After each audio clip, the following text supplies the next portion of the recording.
You're listening to episode 251 of the Master Your Mind, Business, and Life podcast. Today's topic has been one that's actually been requested a few times over the years, but aligning a guest has always seemed to be the issue. But you know what they say, everything in divine timing. And today we are talking about the Akashic records, and our guest is Ahna Hendrix. Ahna is a spiritual guide, a marketer, and a podcaster who believes that when we invest in ourselves, the world benefits. She was born into this life knowing God, seeing miracles, and grew up among entrepreneurs, which developed her into an equal combination of the spiritual and the practical. I think Ahna was just meant to be the one who delivered today's episode on the Akashic records, what they mean, how we can use them, how to tap in, because not only does she break it all down for us, she provides us a live reading for the collective podcast audience. Today's episode is a perfect segue into the next few episodes as we are gearing up for our annual energy forecast update series. We're checking in with our favorite astrologer and numerologist, as well as a twin flame reader who's new to the show, but trust me when I say you are in for a treat. Before I introduce you to Ahna, it has been a while since I've shared a review of the week. This one comes from Apple Podcasts, and I love the way that the username's written because I really just want to say it's from Linda. It's Linda, H. That's 5 H's if you were counting. But Linda writes, Lauren is a fabulous interviewer, and I love the variety of guests she has on her show. Whether I'm in the mood to get business advice or learn about something new, this podcast is a go-to. Oh my heavens, Linda, what a review. I wish you could see the smile on my face. I love that you tune in, turn it up, and learn and grow with me. If you'd like to have your review featured, share it on Apple Podcasts or similar, and I'll be sure to read it on an upcoming episode. I know I've said it before, and I will say it again, but your reviews help others find the podcast and help us get into the homes, cars, and earbuds of many.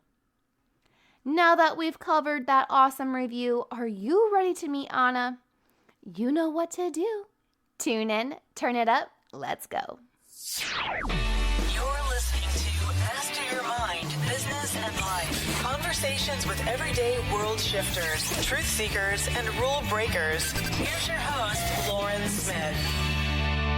Ahna, welcome to the show. I have seriously been looking forward to our conversation for what feels like eternity, but I think I'm just being slightly dramatic here. Well, thank you so much for having me. And no, we had to wait for a month to talk to each other. So I know. Sometimes mutual. Yeah, when it feels like that exciting too, I've just been really excited to dive into this topic. So then it's I felt like a countdown was going on. But before we dive into that, I've actually been saving this for our call because when I was clicking around your websites, I got the full body goosebumps when I realized how similar our journeys have been. So correct me if any of these similarities aren't truth. Okay. You ready for this? Okay. Yeah. Okay. So we both grew up in Christian homes and attended church. Yes. Okay. True. So we both graduated university in 2011 and both from programs of mass communication and journalism. Very true. Yes. All right. So in 2012, we both launched our own businesses specializing in blogging, web design, and social media marketing. Heck yeah. Yes, true. Wild, right? And then we both have digital agencies with global clients. We're both podcast hosts. And lastly, we're both marketers, but also spiritual seekers. Absolutely. I love it. So when I saw that, I was like, oh my gosh, graduated in 2011, marketing. How did she end up then reading the records? So I feel like I laid the groundwork for a good portion of your background, but take us deeper because today's episode is all about the Akashic records. And at the end, you've graciously offered to do a reading for us, but I'm just really curious to know how exactly you became a reader of the records. So tell us this story. Yeah. So I really feel blessed. I feel like I was, I came into this lifetime knowing God, having a relationship with God. I was a little kind of nerdy child, just walking around with my Bible and, talking to Jesus or talking to God. And Um, I've always just been a very spiritual person. I saw a lot of miracles growing up. I grew up in a charismatic church, non-denominational. So there was a wide range of things going on. However, I would say that like I have one parent who's a fundamentalist, legalist, and then my father who was very open-minded. And when I brought home a book on evolution and Darwin and all this, he was just like, okay, like let's talk about it. But spirituality has always been a huge thing in my life. And I would have considered myself to always be the most open-minded Christian that I knew. I was always of the mindset that people, what served someone best was very best for them. And that it was just most important that we all had a personal relationship with whomever it was that we wanted to call God, or, whether it was nature, whatever it was. But I would say that I was pretty closed off in regards to the metaphysical. Even when I started doing yoga in 2015, there was, the yoga instructors whom I loved and were some of my, most favorite people I'd ever met, would talk about crystals and having crystals on their body. And I was just like, what? Yeah. What is this? It was just, I didn't have any real framework for that.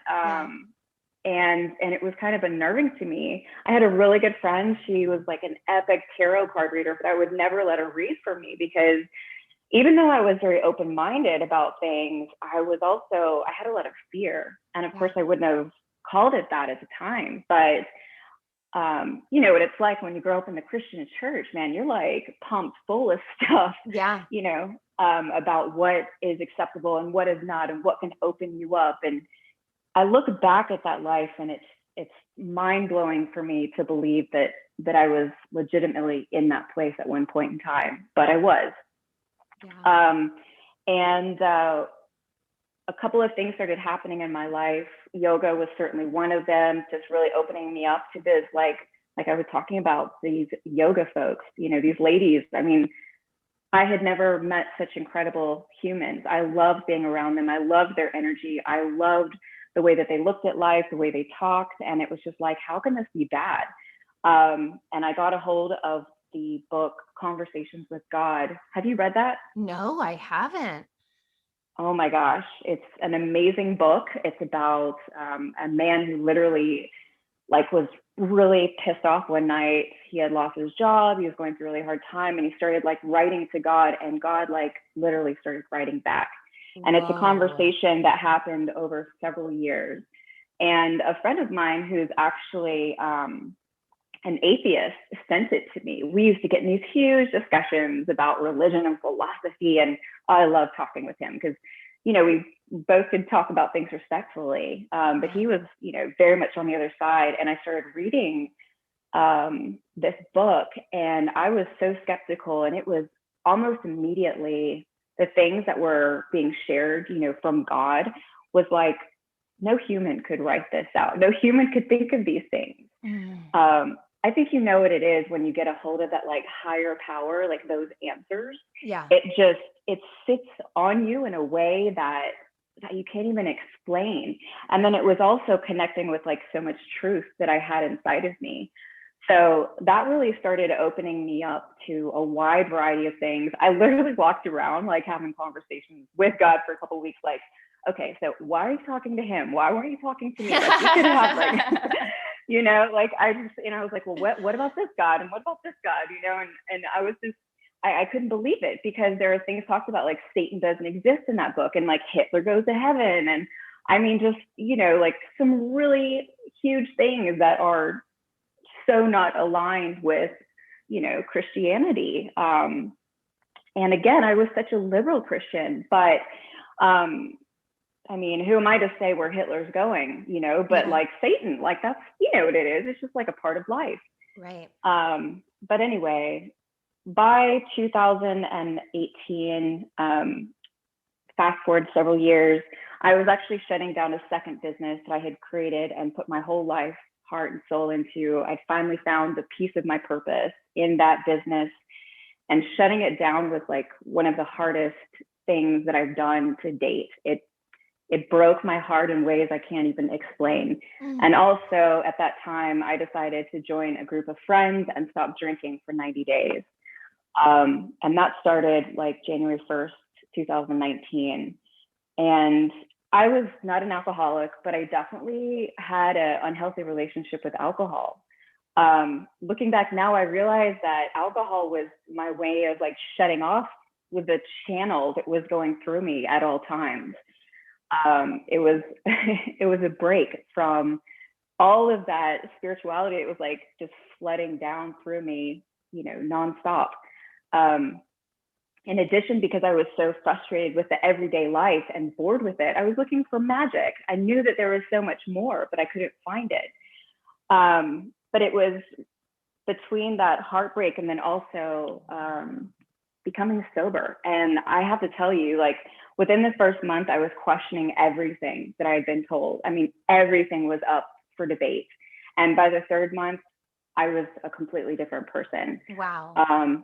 2019 was like a spiritual awakening that, I mean, it's just like everything ripped off of me. And the amount in which I was accepting new things, especially concerning spirituality and God, and just the way we look at God and the way, the world works and beings and past lives and all of these things. I mean, I accepted it at such a fast rate. There were no questions for me anymore. It was like all of a sudden I knew that this was all true. So anyway, to make a long story short, in 2019, while I was working with crystals and learning crystal healing, which I've always been a rock nerd. I literally had like rock shows for my parents when I was a kid. I love that. They were kind enough to buy them, but I had gotten back into that, and I came across the Akashic Records, like the name, and I was just like, oh my gosh, for whatever reason, it hit me so hard. It was another one of these like truths that just like sat on me. But at the time I was just like, oh my gosh, the Akashic Records, like you have to be some kind of wizard or super, like talented, psychic or something like that to even be able to tap into the Akashic Records. It just kept popping up for me in every, area of my life. And then finally, at the very beginning of 2020, I bought How to Read the Akashic Records book.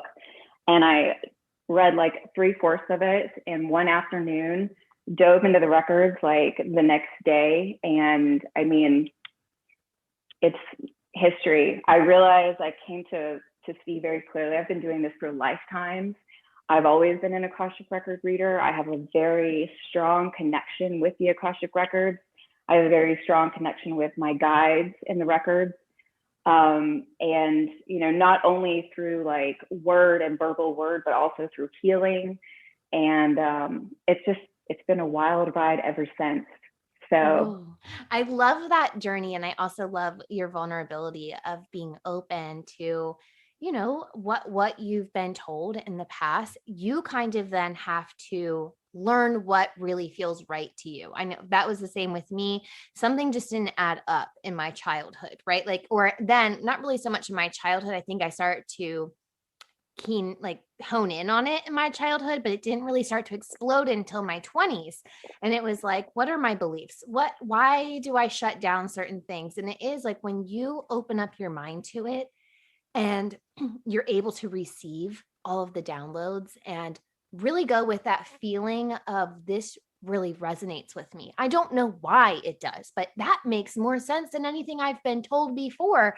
It's really hard not to lean into that the way, like you could, I guess, lean back away from it. But to me, it was almost that pulled in feeling. And that's how it sounds like it was for you. But I know that there's probably someone listening today and they're like, wait, Akashic, what? what are you guys talking about? So what are the Akashic Records? Yeah, so when it comes to describing the Akashic Records, what's really fun is that you'll kind of get a little bit of a different description from every reader that you talk to. And that's because like the Akashic records are so huge that it's kind of difficult to sum it all up. In addition, we all experience it in such different ways. But I always go back to the way that Edgar Casey, he was like the modern father of the Akashic records. I'm sure you know who he is. Yes. But the way that he describes them is like, in the Akashic records, every thought, idea, and action from the past, present, future is stored there for forever. And the way that I make that, I think, really easy for just anyone to understand is thinking about the clouds, you know, where we store information, like Apple Cloud, Google Cloud, whatever. You know, like if you need to get photos from 10 years ago that you stored, you can just tap in and pull them down and check them out, you know? Yeah. The Akashic records are actually, so it's located in the Akasha, and the Akasha is energy. And I'm sure you know everything is energy, right? Like the desk in front of me is energy, the chair behind me, I'm energy. We're all just vibrating at different rates and frequencies. And the Akasha is located on a different frequency. It's a different dimension. It's around us at all times. So it's not like you literally have to go somewhere to get it, but you are tapping into a different frequency, a different dimension when you tap into this information. And it's not just information for like this lifetime, it's all of your lifetime, past, present, future, of anything. You know, I can go into the records for myself. Unfortunately, I don't even have a goldfish, but like if I had a dog, you know, or for my home, you can go into the Akashic records for like government buildings, as long as they're public government buildings. Everything has an Akashic record. And what's really fascinating is that all of the religions talk about the Akashic records, they just call them different things. So in the Bible, they called it the Book of Life. You know, where all the names are written. Right. And that is the Akashic records. So it's the way that I really look at the Akashic records is that like when you go in, like it's a soul reading, you know, you are going to the very root of what is going on, whether it's with yourself, a situation, whatever the case may be. And you get this kind of wisdom there that, again, it's just like, things come through, like answers will come through channeled, you know, for clients. Maybe they're having, I've had a lot of people coming to me lately about relationship issues. Yeah. And information will, yes. I mean, COVID, you know, everyone was like stuck together up with their partner. Yeah. And so everyone's like really considering, what do I want? But, you know, they'll bring us to the records, and the records can like not just be like, yo, this is good or bad. You know, they'll talk about like if this relationship, like if you've known each other in past lives, you know, what this relationship is teaching you, where it's benefiting you, where it's not benefiting you, you know, what you can look forward to if you choose to stay in this relationship, what may not, you know, it goes really, really deep. And that's a big part of why I love the records so much. I mean, whether I'm reading for someone else or reading for myself, the wisdom that comes through is just like, okay, you guys are always on point. Yeah. So I like that you had said that one of your perceptions was that you had to be like a wizard or like a super psychic, and you dispelled that because you weren't any of those things. You then, you know, pick up a book, you immerse yourself into it, and then you dive deep. So who can really read the Akashic records, or how do we get into this mode of understanding it? Because we don't have to be Dumbledore, right? No, absolutely not. I mean, the thing is like, anyone can read the records, and anyone can tap in if that is something that they really feel called to and aligned with. There's a number of ways in which you can do that. You know, you can pick up a book like I do. It really just depends on the person, because like some of my friends who are readers, when they came to the Akashic records, they had been working with energy. Maybe they were Reiki practitioners, or psychics, whatever the case may be. They were familiar with the type of energy that comes through the records. I was not. I was brand new. And for the first several weeks when I was in the records, I would get nauseous. I kind of felt like I was in like a washing machine. The energy was so intense. And I had to learn how to read. I had to learn how to communicate. I had to learn how they were communicating with me. I had to learn how to balance myself out in that energy. It's like you and I were talking before about the reading I'm going to do. I'm like, we might want to talk about anything relevant before the reading, just because I might be pretty woozy when I come out. Yeah. So what do you have to do? Yeah. So like when I know you said you do a prayer beforehand, how do you prepare your body? And then also, is there anything that you have to do after your reading to kind of like ground yourself again? Yes. Well, when I'm getting ready for a client, I have a whole kind of, little ritual thing that I do. I love rituals, kind of nerdy like that. Yeah, me too. With my incense and doing all that. What's most helpful is just to be in a relaxed state of mind, and to be open to what it is that's going to come to you. That can be different things for different people. I love doing a meditation beforehand. That's what I always do with my clients before we go into the records together. That way we're on the same path.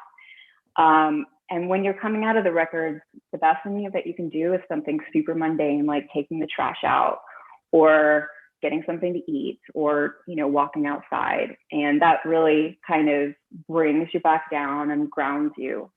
So I will say, though, that it's fascinating to me because when people go into the records for the first time, I have known people to, have a message shared with them that like they maybe need to do a bit more healing, or they need to work on one area of their life before they're able to come into the records. So the records haven't always been open to everybody. They've only recently opened up over, I think, the last like 50 to 75 years. Nobody knows exactly like the date, but like back in the day, I mean, I'm sure that especially with our background in Christianity, we know that something like this put in the wrong hands could really cause a lot of problems, right? Absolutely, yeah. When you have access to this much wisdom and then you have influence, I mean, my goodness, so that it's not been available to everyone. This is a newer thing. And so even now when people come into the records, I mean, there really is an adjustment period, especially for those who are like me, who are kind of newbies to working with energy and being able to communicate through energy. So, and that's where the more you know yourself, the better, because if you know what your spiritual gifts are, then that's really aligned with communicating in the records, and that can be very helpful. So when you are tapping into the records, are you seeing things? Are you hearing things? How does that come through to you? Yeah, so it's different every time. Really? Oh, that's awesome. It is. I will say that clairaudience, which is hearing, is my most natural gift. And but for me, as humans, we love to categorize everything, right? Yeah. But when I think of clairaudience and hearing, especially in the records, it's a multi-sensory experience. So I'm also like seeing and feeling and knowing at the same time. Yeah. But sometimes it's very visual for me. I'm very thankful because the majority of the time I'm just kind of channeling information. I have this quirky part of my personality where I can like point at the oven and be like, shut the microwave. I always get the word wrong. Yeah. So I'm a little awkward if I'm seeing a whole lot of things because I want to make sure I'm translated correctly.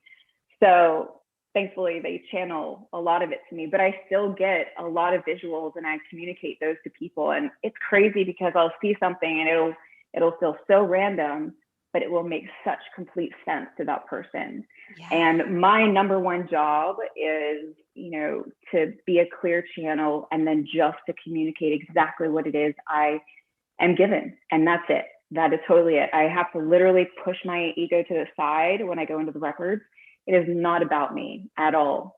And, you know, I take that like very seriously, not only how I act in the records and reading, but taking care of myself outside, you know, in my everyday life, so that when I do read and go into the Akashic records, that I am doing my part to be that clear channel, you know, for the people that I read for. Because you just can't participate in the everyday life stuff and be a clear channel. Yeah. It just doesn't work. You know, if I was drinking every night, I mean, forget it. Low vibration. That in itself is just like so low vibrational that then it would be hard for your body, nevertheless your mind, to get into that state. Totally. Yeah, my spirit would be completely out of whack. It would not, you know, not to say that someone couldn't get in the records if they're doing that, but how you're able to communicate and be is going to be all over the place. Yeah, absolutely. So what is the difference if someone goes and they have a reading done with, let's say, a medium or an angelic reader, and they're getting messages from the angels? What is the difference in tapping into that wisdom and tapping into the Akashic records?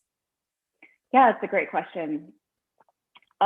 This is still something that I am personally getting clear on, to be quite honest with you, because the thing is there is such variety out there, right? If you go to a medium, I mean, a medium is going to be working with their guides who are not your guides, and then also could be working with, you know, ancestors, those sorts of things. And depending upon the person and their integrity and, you know, the quality of who they're working with, depends on what type of information you're going to get. The Akashic records are, the master teacher's loved ones in the Akashic records are held to a standard of information that is basically like eternal truth. So they're never going to share anything with you that is not for your highest and best and anyone else that you might be asking about or might be affected by the information that you're asking about, if that makes sense. Yeah, that does make sense. I have personally, go ahead. Oh no, I was gonna say, I like that you kind of said, like, I'm not too sure yet, because sometimes like we just don't know, right? Like there's not always a clear-cut answer for everything, especially in this multi-dimensional universe. Well, and the whole thing is that, I mean, I've heard, you know, I've heard some answers from other people that just haven't felt like truth to me. Yeah. And so it's still something that I'm working out with myself, you know. Another interesting thing about the records is that, of course, time doesn't exist there, just like it doesn't exist anywhere off this planet. So if you are to, like, if you go in the records today and you want to know maybe a situation about your boyfriend, right? And then you go in the records in a couple more days, they're probably going to give you different information. Not probably, they will. And they will give you information based upon the thoughts, words, and like actions that you've taken in that period of time spent. Wow. Because it is completely, you know, it could have completely redirected you. Because we are literally, I mean, it's so crazy to think about that, like, as we step through life, you know, you've heard like we create our future. And it is, I mean, every, again, thought, word, action, it's like a path that we're creating. And it, at any moment we could say one thing or do one thing and it takes us on a different path. So it's like this like never ending root system, you know, that we're kind of walking on. And, you know, to keep people from freaking out, like, you cannot fail. You can't mess it up. So don't worry about it. There's no messing it up. Even if you make a decision that you don't think is, you know, a great decision, it's still for your benefit. So I just had to say that. But because of that, in the Akashic records, it will change. I've really found that when I've had mediumship and psychic readings, which I have loved, that they've been more kind of high level for me versus getting down again to the very soul depths of what it is that's going on. Yeah. So when I saw a psychic last year and was asking about my relationship at the time, she shared amazing information with me. It was very helpful for me. but it wasn't at the depth that I can receive when I go into the records and ask about my relationship, if that makes sense. Fascinating. No, I think that's so So, fascinating. And you had brought up past lives. So I'm just going to assume, have you explored your past lives? oh yeah. How many past lives have you gotten down into? Girlfriend, I am so ancient. It's not even funny. You know, I think that, gosh, something that I always like, the book, Linda Howe's book, How to Read the Akashic Records. One of the things that they talk about, and, you know, if you go and learn about the Akashic Records with any person or school, it's just so important that we always come back to ourselves and, you know, check in with ourselves in regards to, like, does this align with our personal truth? You know, because truth can be something completely different for someone else. And guess what? It's just as valid for them. But one of the things, like the Linda Howe school teaches, is that in the Akashic Records, like, you only can experience your lifetimes on this planet. And that has so not been my case. The majority of the lifetimes that I've experienced through the Akashic Records have been, you know, on other planets at other times. Wow.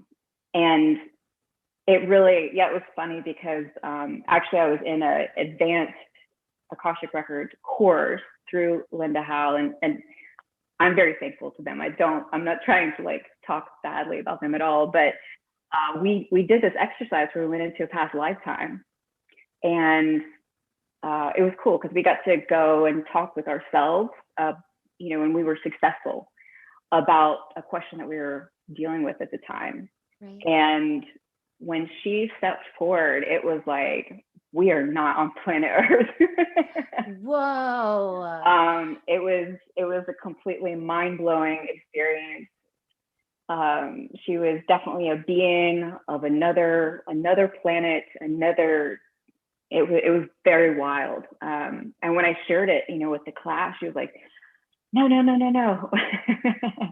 And I get it. You know, they kind of have to put some sort of boundaries. Right. Parameter. You know how it is. It's like people jump into these starseed things these days. And I think it's very cool. But then we forget about this current lifetime. Yeah. And how important it is for us to stay present.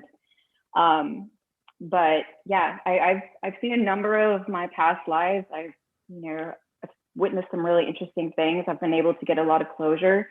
I have a very huge past lifetime from Atlantis, where I actually went back into that lifetime specifically to heal it.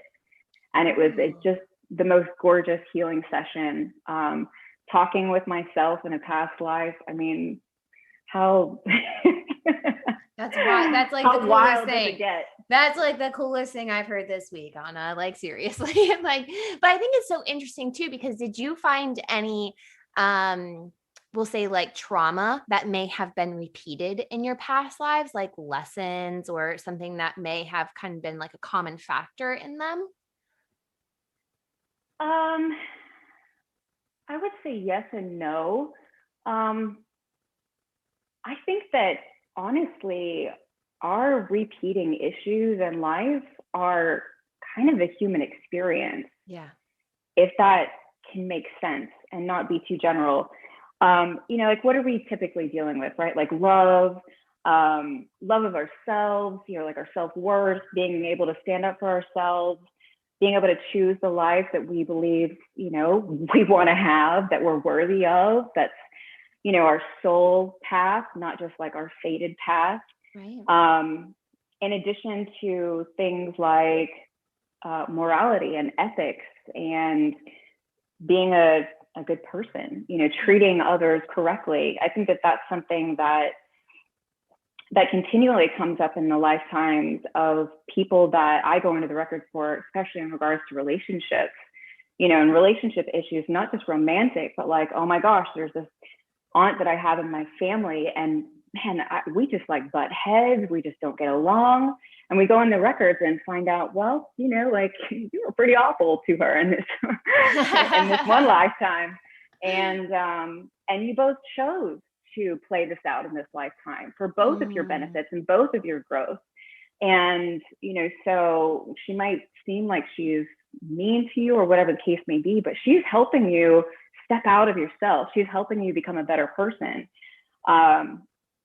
She's helping you to learn to stand up for yourself. I think I just said that, but it's really fascinating to me that I think we're always dealing with karma on one level or another. And when we start seeing these things play out in our everyday life, we can guarantee that we're going to see them in our past lives. That makes a lot of sense. It does. And I think you're right. Of some of that is just the human experience and learning patterns and breaking patterns and making sure that you're making the right choices that aren't in your ego, that are aligned with your highest self, because otherwise we get in those cycles of autopilot. And that is the human experience. Well, and it's freaking hard, Right? Yeah. It's work. Like yesterday, the full moon in Scorpio energy was kicking my butt, and I came across this little quote, and of course I had to share it. It was just like, look, don't forget, being a human's hard, okay? So if you are tripping up, and if you are messing up, and if you are upsetting people, or you're not being the type of person you want to be kind. It's not easy. I mean, we have so much to think about on this planet. It's like we have our bodies, we have paying bills and families and our environment, like everything. There's a lot here. Yeah. And that's what's so beautiful and unique about Earth, and why we choose to incarnate here, because we can take such huge steps in our growth in one lifetime on planet Earth, because it is the planet of learning. Yeah. And that's why there are literally lines and lines of beings waiting to jump in and be a part of it. We think like, oh my gosh, I can't wait to get off this planet. It's so hard. I mean, I definitely do. Yeah. But there are literally beings that can't wait to jump in. So that's always really affirming too, because I think sometimes even on the hardest of hard days, that's something to really be mindful of, is that there are other people who would just, beings that would jump at the chance to have their time right now on Earth. And we're here living it. So let's just be our best. Absolutely. Yeah. I appreciate every reminder to be thankful for where I'm at and what I have, because I certainly need it. I think it's what I love about being involved in the spiritual community and working in the spiritual community is realizing that, like, even people who've been like psychics or readers or whatever for 20, 30, 40 plus years, these master healers, I mean, like, everybody has problems. Oh, yes. And everybody needs a team around them, helping them on their way. Yes.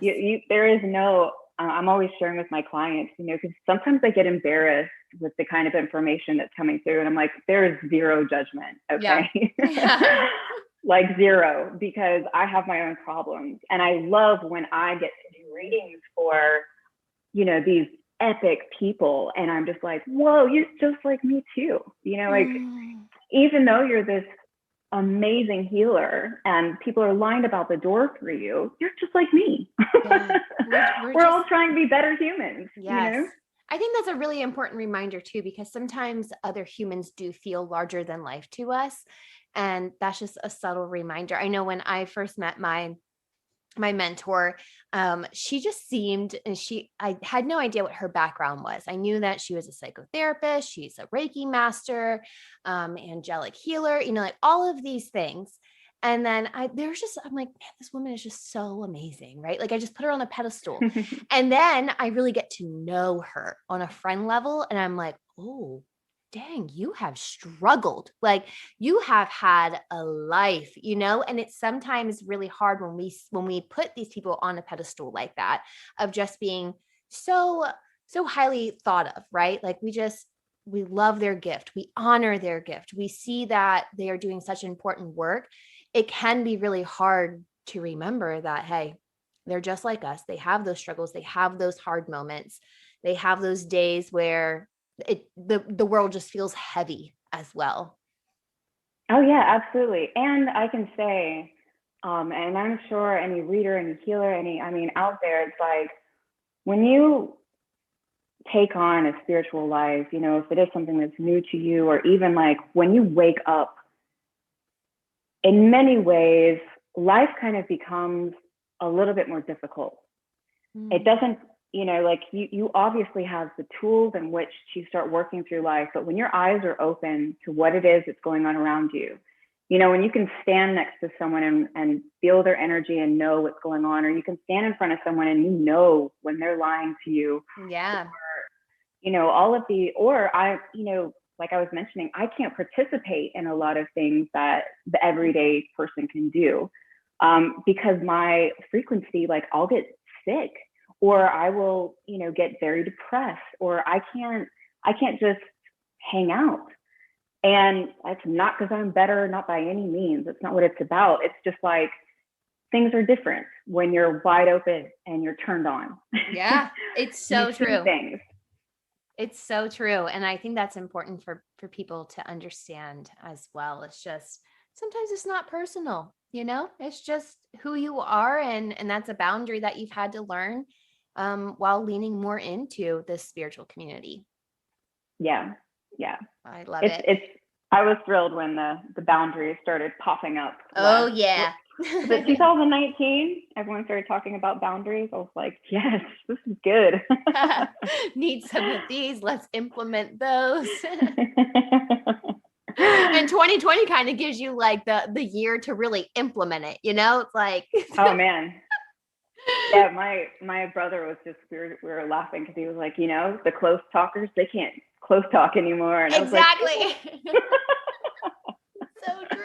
So true. Personal space, please. Personal space.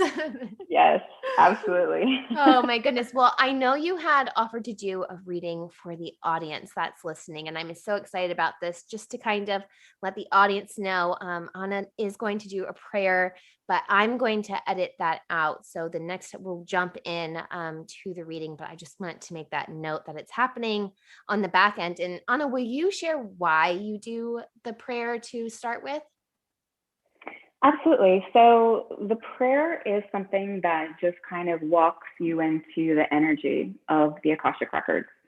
So like if you were to utilize the pathway prayer, which is Linda Howe's prayer, it's a lot longer. And that's because, it's for newer readers typically, and they kind of need a longer stepping in to the prayer. But the words, actually, it's almost kind of like a spell. It's really cool. Oh. They just kind of tap you into that different frequency and vibration. So the longer that you utilize them, the easier it is. And the prayer that I have was given to me by a master reader. And so it's very sacred. Yes, I love that. And we'll honor that. So I will let you take it from here and guide us through the records. We are so pleased to have you with us today. So pleased that you have been invited into sharing the Akasha, into being able to tap into this energy or feel it within your own personal space.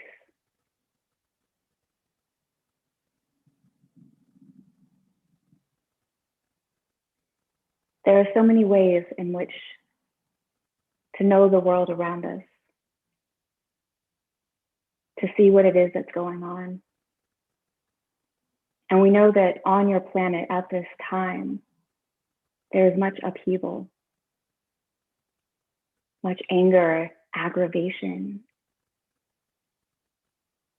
For the people are learning to use their voices. They are learning to say, this is right. This is not right.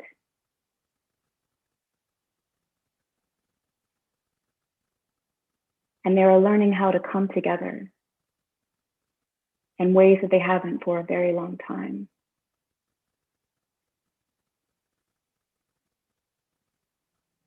There is much happening, and at times you might feel a great loneliness or a separation.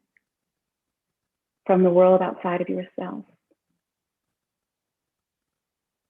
And it is in these moments that we invite you to get to know the great wisdom and beauty that rests inside your soul. This is a wonderful time for going in, for being by yourself, even if only for a few minutes, so that you might touch in, so that you might learn to know what it is to hear, feel, see, know. For all of you have been gifted with these gifts. All of you are equally able to partake at any time, and we invite you to do so. In fact, we encourage you to do so. For as time moves forward and more people are learning to use their voices, it is more important for you to learn to connect with your own,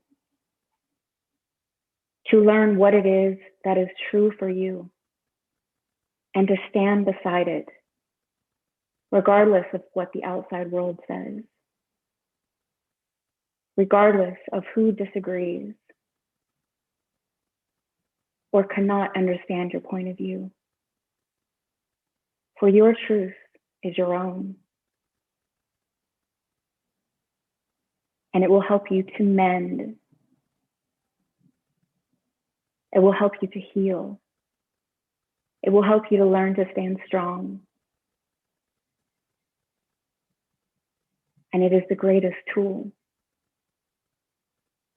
that you could ever acquire. For as the world grows louder, it is important to learn to become quieter. You are beautiful souls. You have so much to give, and the world needs your gift, whatever that might be. Do not allow yourselves to get lost in fear. Do not allow yourself to get lost in second guessing who it is that you are, for you are all things and everything. You are light,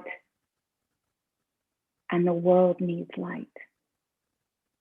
Wow, Anna, that is so dang amazing. And I'm blown away because you brought forth this message of using our voice and how powerful it is. And I love that this message was, oh my goodness, just repeated into our audience, because that's actually something I say on the podcast all the time, that there is power in using our voice, and it's a gift that we were given.